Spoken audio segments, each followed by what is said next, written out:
Hello students, कैसे हो आप सभी। आई होप आप बिल्कुल बढ़िया होंगे और ज्योग्राफी से रिलेटेड जो वीडियोज आते हैं क्लास 7th के वो ज़रूर देखते होंगे। तो आज फिर लेकर आए हम क्लास 7th की ज्योग्राफी के चैप्टर फर्स्ट इन्वायरमेंट।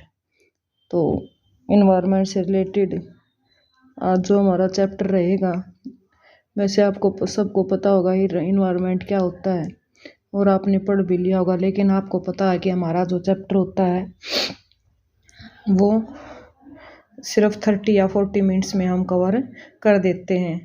बाकी जो चैप्टर थे हमने जो लास्ट वाले चैप्टर थे वो पहले कवर किए हैं और जो पहले वाले हैं वो अब कर रहे हैं। तो हम स्टार्टिंग करेंगे आज हमारे चैप्टर फर्स्ट की। ज्योग्राफी से रिलेटेड चैप्टर फर्स्ट क्या है हमारा, इन्वायरमेंट। CBSE से रिलेटेड आपके नोट्स रहेंगे और इस तरीके से क्वेश्चन आपके पूछे जाते हैं। तो कुछ इन्वायरमेंट से रिलेटेड चैप्टर के कुछ क्वेश्चंस रहेंगे। तो सबसे पहले हम आपको ओवरव्यू बताएंगे कि ओवरव्यू में क्या है इन्वायरमेंट में। Environment means the place, people, things and nature that surround any living organism. क्या बता रहे हैं आप कि इन्वायरमेंट का जो मीनिंग होता है वो क्या है कि जो भी प्लेस है, पीपल है या कोई थिंग्स है, नेचर उसके चारों तरफ जहाँ पर हम रहते हैं, तो लिविंग ऑर्गेनिज्म यानी कोई लिविंग ऑर्गेनिज्म है, तो इसको हम क्या बोलते हैं, environment. It is A combination of nature and human made phenomena. तो आपको ये याद रखना है कि इन्वायरमेंट क्या होता है, एक कम्बिनेशन है किसका, नेचर का और ह्यूमन मेड फिनोमेना का। While the nature environment refer to both biotic and abiotic condition existing on the earth, human environment reveals the activities, creations and interactions among human beings। तो क्या बताया गया है कि जब नेचुरल एनवायरनमेंट जो हमें रेफर करती है, जिसमें बायोटिक और एबायोटिक कंडीशन सभी आती हैं जो हमारी अर्थ के ऊपर हैं। ह्यूमन एनवायरनमेंट जितनी भी एक्टिविटीज़ हैं, कोई भी चीज़ की क्रिएशन है या इंट्रैक्शन है अमंग ह्यूमन बीइंग, इसी को हम क्या बोलते हैं, इन्वायरमेंट बोलते हैं। हम दोबारा रिपीट करते हैं, क्या बताया है कि इन्वायरमेंट का मतलब होता है कोई भी जगह, कोई भी आदमी, कोई भी चीज़ या नेचर जो जिसके चारों तरफ रहती है उसको हम क्या बोलते हैं, एनवायरनमेंट। और एनवायरनमेंट किस किस चीज़ का कम्बिनेशन है, नेचर और ह्यूमन मेड फिनोमेना का क्या है, एक कम्बिनेशन है। जबकि जो नेचुरल इन्वायरमेंट है वो क्या रेफर करता है, चाहे बायोटिक हो चाहे एबायोटिक। वो बायोटिक चीज़ें क्या होती है, जो लिविंग ऑर्गेनिज्म होते हैं उनको बायोटिक बोलते हैं। एबायोटिक जो नॉन लिविंग ऑर्गेनिज्म होते हैं उनको हम एबायोटिक बोलते हैं अर्थ के ऊपर। ह्यूमन इन्वायरमेंट के अंदर जितनी भी एक्टिविटीज़ हैं, क्रिएशन है, इंट्रैक्शन है, ये ह्यूमन बीइंग जो करता है इसी को हम क्या बोलते हैं, ह्यूमन इन्वायरमेंट्स बोलते हैं। चलिए अब पढ़ते हैं नेचुरल इन्वायरमेंट और नेचुरल इन्वायरमेंट के क्या क्या कंपोनेंट्स हैं उनके बारे में। तो नेचुरल इन्वायरमेंट क्या होता है, natural environment comprises land, water, air, plants and animals. Lithosphere is the solid crust or the hard top layer of the earth. It is made up of rocks and minerals and covered by a thin layer of a soil. It is an irregular surface with various landforms such as mountains, plateaus, plains, valleys, etc. Lithosphere is the domain here that provide forest, grassland for grazing, land for agriculture and human settlement. It is also a source of minerals wealth। क्या बताया गया है कि natural environment के अंदर क्या क्या चीज़ें शामिल होती हैं, land, water, air, plants and animals. और लैंड क्या होती है, lithosphere is the solid crust on the hard top layer of the अर्थ। यानी लिथोस्फेयर किसको बोलते हैं, जो सॉलिड क्रस्ट पार्ट होता है हमारी अर्थ का, उसको हम टॉप लेयर भी बोलते हैं, हार्ड लेयर भी बोलते हैं, तो उसी को हम क्या बोलेंगे, lithosphere. It is made of rocks, ये किससे बनी होती है, रॉक से, मिनरल से, और एक थिन लेयर होती है किसकी, सोयल की। It is irregular surface with various landform, बहुत सारी जो लैंड सरफेस इसके ऊपर बनी होती हैं, जैसे mountain, plateau, plains, valleys etcetera. Lithosphere किसका डोमेन द प्रोवाइड, क्या क्या देते हैं हमें, फॉरेस्ट, ग्रासलैंड, ग्रासलैंड किसके लिए, ग्रेजिंग के लिए, जहाँ पर पशु चराते हैं, लैंड फॉर एग्रीकल्चर, एग्रीकल्चर करने के लिए लैंड देते हैं, एंड ह्यूमन सेटलमेंट, और घर बनाने के लिए भी लैंड है। It is A also source of minerals wealth, और बहुत सारे इसमें क्या पाए जाते हैं, मिनरल्स पाए जाते हैं। तो इसको हम क्या बोलेंगे, नेचुरल इन्वायरमेंट। अब हम जानेंगे कि वही हाइड्रोस्फीयर क्या। अब तक तो हमने लिथोस्फीयर के बारे में जाना कि लिथोस्फीयर क्या होते हैं, solid part of the earth surface को हम क्या बोलते हैं, लिथोस्फीयर। उसके अंदर क्या क्या पाई जाती है, सारी चीजें। अब हम किसके बारे में, hydrosphere. It is comprise various source of water and different types of water bodies like rivers, lake, seas, ocean etcetera. क्या बताया गया है कि जो water and different types of water bodies हैं, जैसे रिवर है, लेक्स हैं, सीज हैं, ओशियन हैं। It is essential for living organism, और आदमी को यानी जीवित रहने के लिए जितने भी यानी एसेंशियल लिविंग ऑर्गेनिज्म है, सबके लिए क्या होता है, पानी की मात्रा की ज़रूरत होती है, यानी पानी की ज़रूरत होती है। इसलिए हम क्या बोलते हैं, डोमेन ऑफ वाटर। तो दोबारा रिपीट करते हैं कि डोमेन ऑफ वाटर को हम क्या बोलते हैं, हाइड्रोस्फीयर बोलते हैं। इसके अंदर क्या क्या चीज़ें शामिल होती हैं, अलग अलग डिफरेंट टाइप्स बॉडीज को हम कौन कौन सी, जैसे रिवर है, लेक्स है, सीज है, ओशियन है, ये सभी किसके अंदर शामिल हैं, जो हमारे हाइड्रोस्फीयर के अंदर शामिल हैं। और हर लिविंग ऑर्गेनिज्म के लिए पानी क्या होती है, ज़रूरत होती है। क्योंकि अगर जितने भी लिविंग ऑर्गेनिज्म हैं, जिसमें एनिमल्स हैं, बर्ड्स हैं, ह्यूमन बींग्स हैं, या कोई भी ऑर्गेनिज्म है, सबको किसकी ज़रूरत होती है, जीवित रहने के लिए पानी की मात्रा की ज़रूरत होती है। तो इसी को हम क्या बोलते हैं, लिविंग ऑर्गेनिज्म बोलते हैं। अब जानेंगे हम एटमॉस्फेयर क्या होता है। The atmosphere is the thin layer of air that surrounds the earth. The gravitational force of the earth holds the atmosphere around it. It protects us from the harmful rays and scorching heat of the sun. It consists of a number of gases, dust, water vapor. The change in the atmosphere produce change in the weather and climate. तो अब हम जानेंगे कि atmosphere क्या है। Atmosphere क्या है, एक थिन लेयर है एयर की जो हमारे अर्थ के चारों तरफ है, उसको हम क्या बोलते हैं, atmosphere. Gravitational force of the अर्थ, जो ग्रेविटेशनल फोर्स है हमारी अर्थ को होल्ड करके रखता है हमारी एटमॉस्फेयर में, यानी एटमॉस्फेयर चारों तरफ। इट प्रोटेक्ट अस, ये हमें किससे बचाता है, प्रोटेक्ट करता है, जो हार्मफुल रेज निकलती है और जो हीट निकलती है सन से, तो उससे ये हमें क्या करता है, प्रोटेक्ट करता है।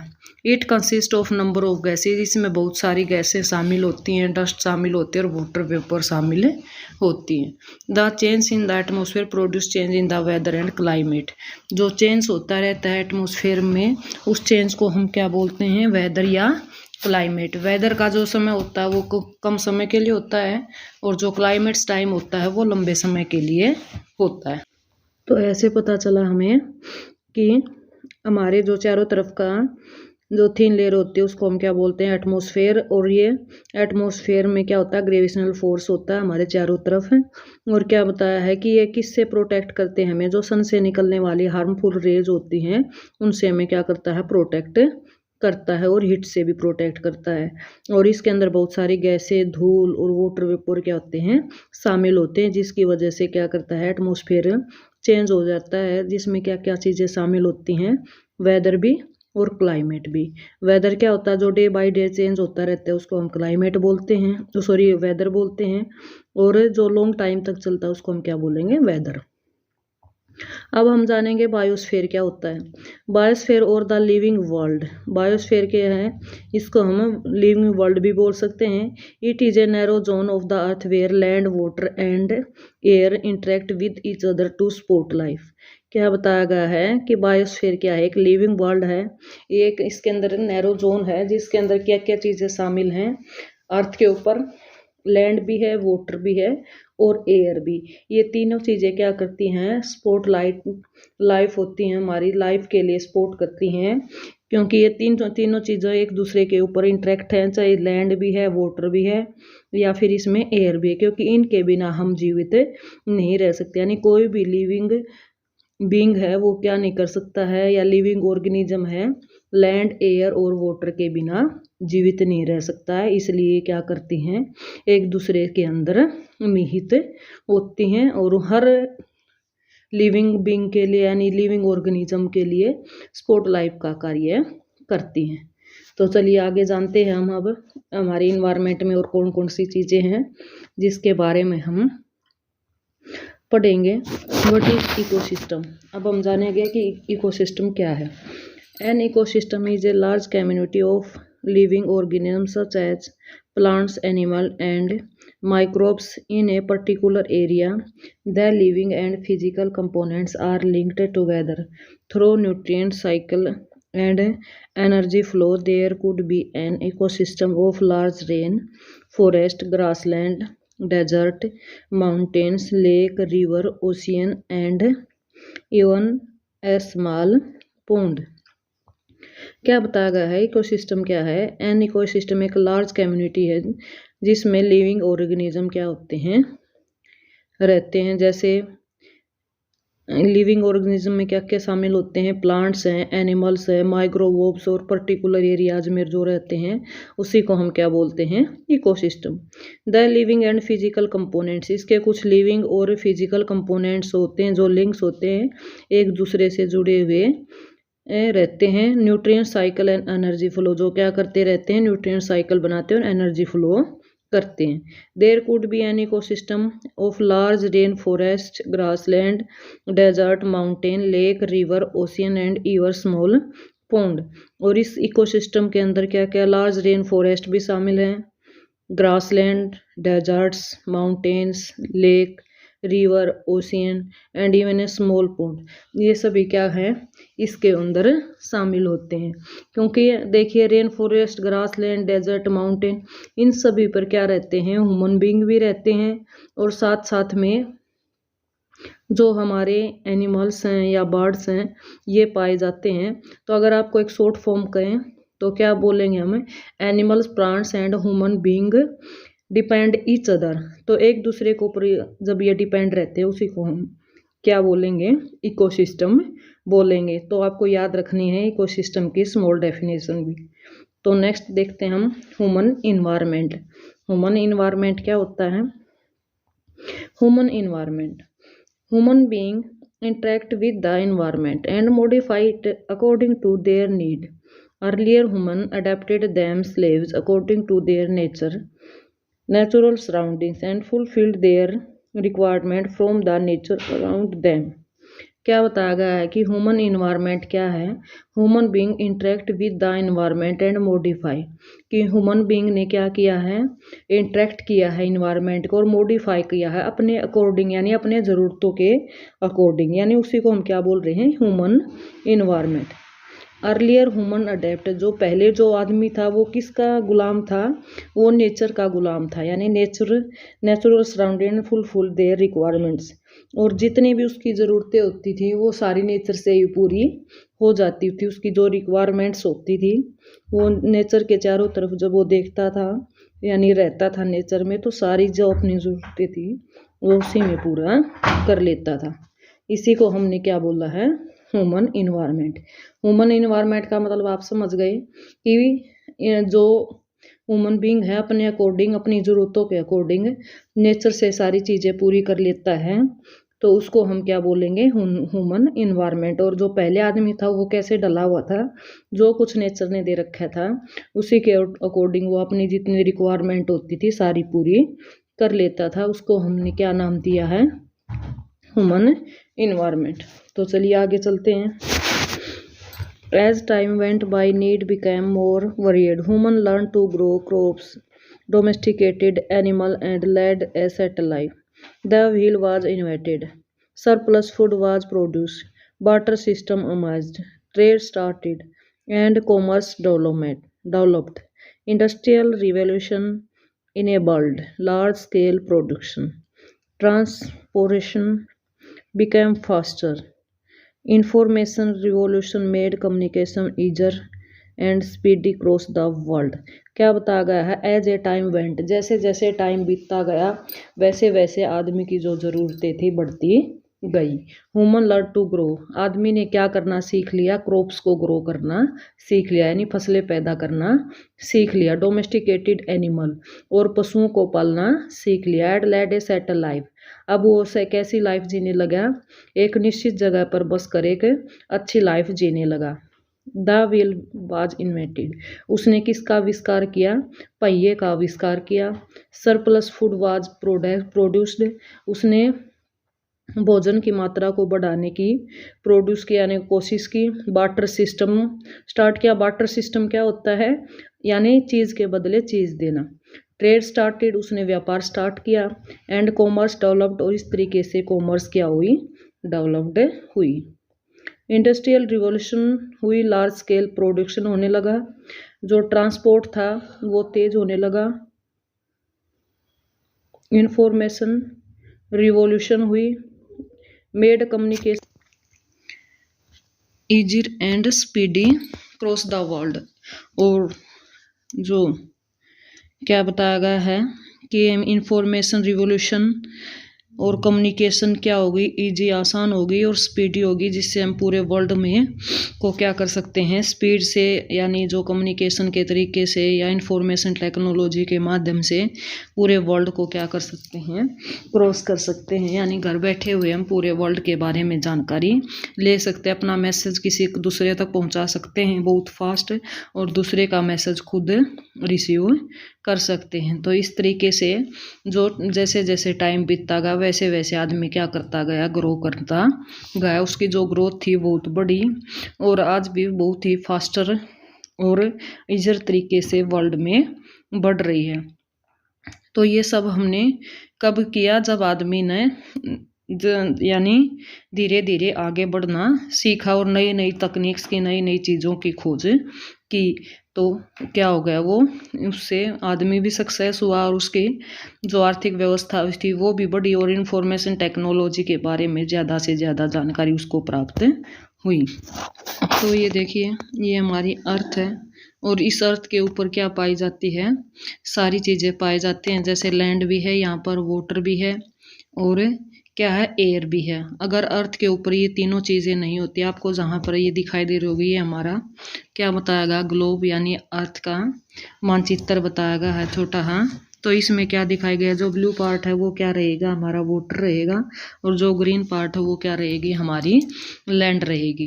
तो नेचर ने जो नेचुरल जो इन्वायरमेंट है, नेचुरल इन्वायरमेंट के अंदर ये सारी चीज़ें शामिल हैं, जिसमें आपको याद रखना एयर, वाटर और लैंड। एयर, वाटर के बारे में, जैसे अगर लैंड से संबंधित है तो हमारा क्या रहेगा? लिथोस्फेयर।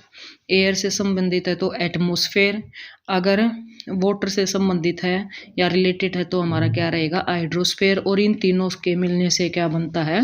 बायोस्फेयर, जिसके अंदर सारी चीज़ें शामिल हैं, जैसे लैंड, वाटर और एयर। इनसे रिलेटेड जो चैप्टर हैं, अभी हमने सिर्फ नेचुरल इन्वायरमेंट के कुछ कंसेप्ट क्लियर किए हैं। पूरे जो चैप्टर हैं, आगे आने वाले जो चैप्टर्स हैं उसमें बताए जाएंगे, जिससे आपके जो सारी जो क्वेश्चन हैं वो कंप्लीट हो जाएंगे। और हर चैप्टर के, जैसे लैंड के बारे में भी कंप्लीट चैप्टर बताया गया है, एयर के बारे में भी और वाटर के बारे में भी। इस तरीके से आगे आने वाले चैप्टरों में आपके सारा कवर हो जाएगा। सिर्फ आपको ये फर्स्ट जो चैप्टर है इन्वायरमेंट से संबंधित है कि इन्वायरमेंट में क्या क्या चीज़ें बताई गई हैं और इन्वायरमेंट के अंदर क्या क्या चीज़ें शामिल होती हैं। तो अब आपको ये फ़ोटो देखकर पता चल गया होगा किस तरीके से जो नेचर ने हमें दिया है उसको हमें संभाल कर रखना चाहिए, क्योंकि विदाउट इन चीज़ों के बिना, हम एयर के बिना, लैंड के बिना और वाटर के बिना हमारी जो जीवित रहना वो बहुत मुश्किल हो जाएगा। और लैंड को यानी पूरी अर्थ को संभाल कर रखना हमारा कार्य है। तो चलिए अब इससे रिलेटेड कुछ क्वेश्चन करते हैं जो चैप्टर्स में पूछे जाते हैं।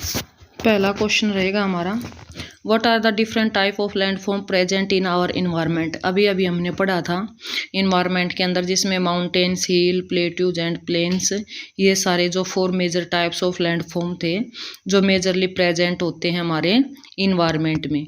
और ये इनसे रिलेटेड भी आपको चैप्टर मिलेंगे, जिसमें माउंटेन्स, हिल, प्लेट्यूज, जो हमारा फिजिकल फीचर्स ऑफ इंडिया वाला चैप्टर आएगा, तो उसमें माउंटेन्स, हिल, प्लेट्यूज और प्लेन्स के बारे में पूरी कंप्लीट जानकारी आपको दी जाएगी। तो आपको याद रखना हमारी डिफरेंट टाइप्स ऑफ लैंडफॉर्म कौन कौन से हैं मेन। तो आपको 4 मेजर टाइप्स याद हो गए होंगे, जिसमें क्या क्या शामिल हैं?